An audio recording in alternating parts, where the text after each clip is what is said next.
As I stepped out the stage door, the glow from the casino was lighting up the desert, and the door swung open and the people came out, and the sound of money, laughs, music poured past them as if there was just too much hilarity inside to stay bottled up. It was out of my way, but I felt like walking through there for the sheer joy of knowing I could. The deputy sheriff standing just inside gave me a big, "Hiya, Sam." I waved and kept moving through all the action. I passed a wall of slot machines, the dice tables, blackjack. "Hiya, Sam." Swing and show, Sammy. "Here, make room for Sam." "No, like, man, thanks, not tonight, man. Can you dig? I got to run into LA. I'll catch you, like, tomorrow, man." I loved the way the crowds opened up for me, and I circled the room twice, getting loaded on the atmosphere. They kept us away from the other times we played Vegas, when there'd be a law against us. Would have been, "Sorry, but you're not allowed in this casino, you understand?" While the other acts had laughs and gambled, we went back to the colored side of town and we understood. But now we didn't have to understand. The joy of it swept through me every time I walked through that door. Two of the chorus chicks were standing at the roulette table, waved, and made room for me between them. I had no desire to gamble, but people were gathering around to watch my action. I dropped $5 $100 bills on the table. Like, man, can you put it on the red dot, man? Like the one that's red, please, alright? An excited murmuring rose around me. Sammy Davis. He's Sammy. Sammy Davis. The chicks were grinning, digging my big-time move, man. The dealer spun the wheel. I shook my fist at him. "Man, if you yell black at me, there's going to be a race riot, man. Can you dig that?" He got a laugh. I lit a cigarette and I took the first drag, and the ball clicked into the red 6. The dealer matched my money with a huge stack of old chips and pushed it all back to me. I split my winnings, slid one pile of each to the girls, playing it Cary Grant on the French Riviera style. With a little bow and said, "Thank you for bringing me good luck, ladies." I turned around and rode away on their gasps. Walking along the corridor to my room, I intensified the satisfaction, the bittersweet of contrast, concentrating on the emotionless faces, remembering the matter-of-fact voice. "You can't stay here. You'll have to find a boarding house in the, other side of town." Now they wanted us enough, so they were breaking their rules. We were bigger than Jim Crow. They were paying us $7,500 a week. Best money we'd ever made. But that was the least of the payoff.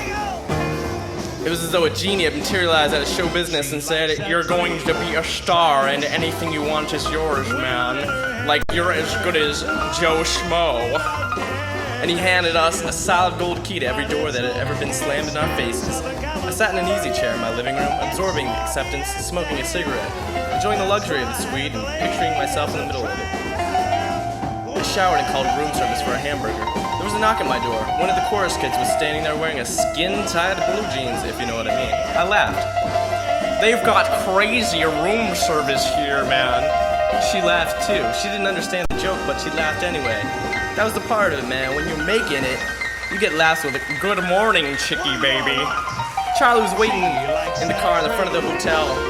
"Baby man, like, you can drive the first half of the drive there while I'll catch a few hours of sleep, man."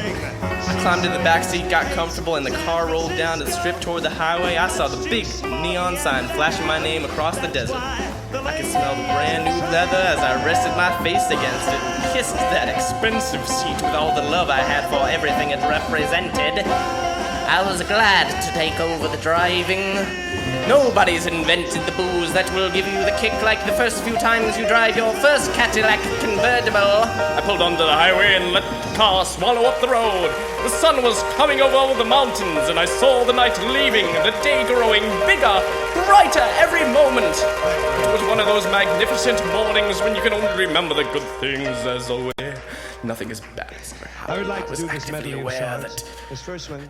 the edge of the window was exactly right for my height, for my left elbow. My fingers filled perfectly into the ridges around the steering wheel, and the clear desert air was streaming in through the window as it was wrapping around my face like some gorgeous swinging chick giving me a facial.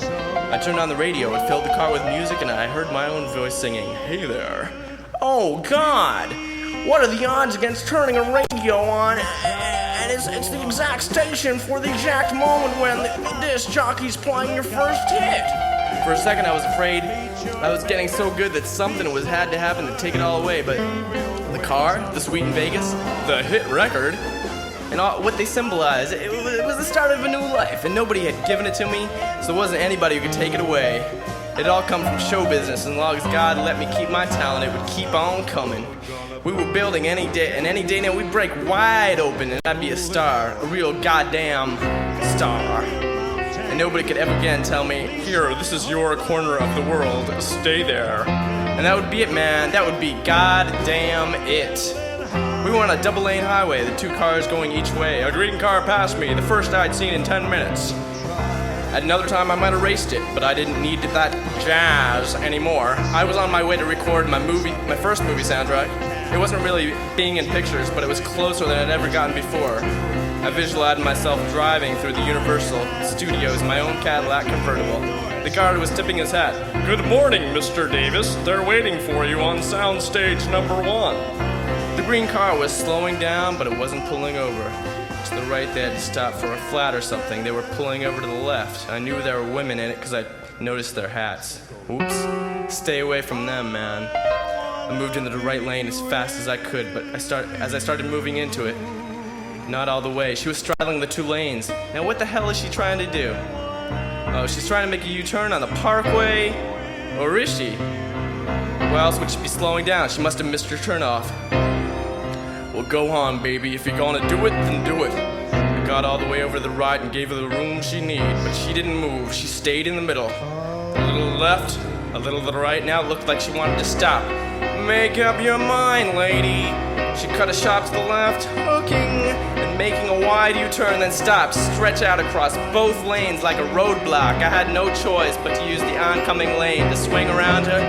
I started to make my move, but suddenly several cars were coming toward me. I was boxed in. I hit my brakes. Only a second ago she had seemed a mile away. I was jamming on the brakes with all my strength and pulling back on the wheel as though hoping I could pull the car to the side with my two hands. I knew I was going to hit her.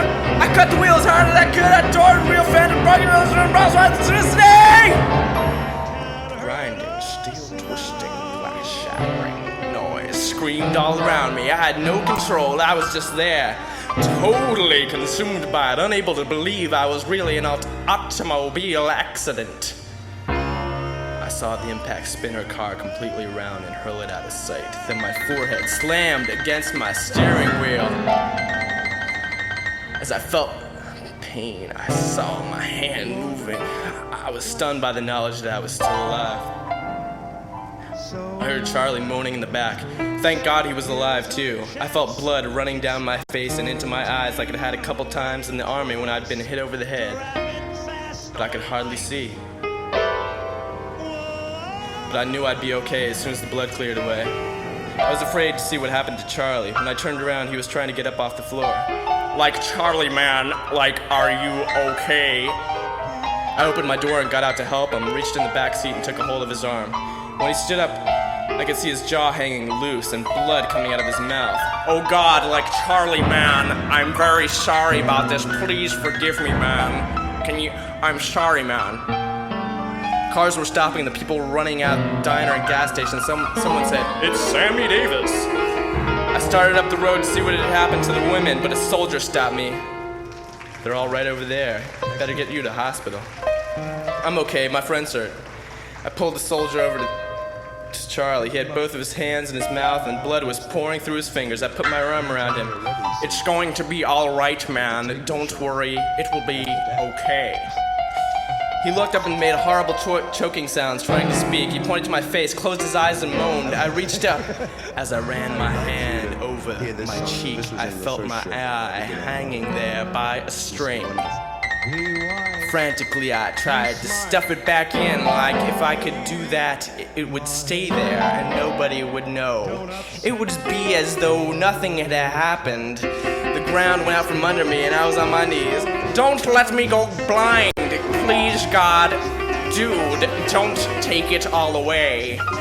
People were picking me up and carrying me and putting me somewhere, but I couldn't see. I couldn't move. I was half awake, half asleep, hanging somewhere between the past and the future.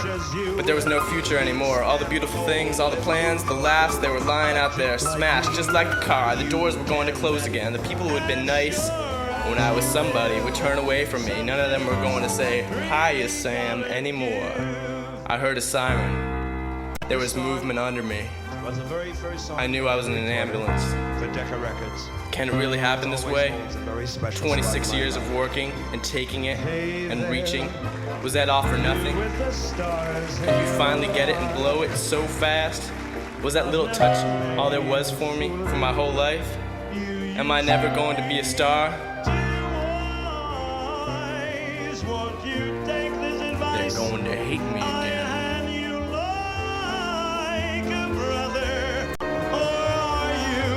Seeing things too clear, too much in love to hear. Is it all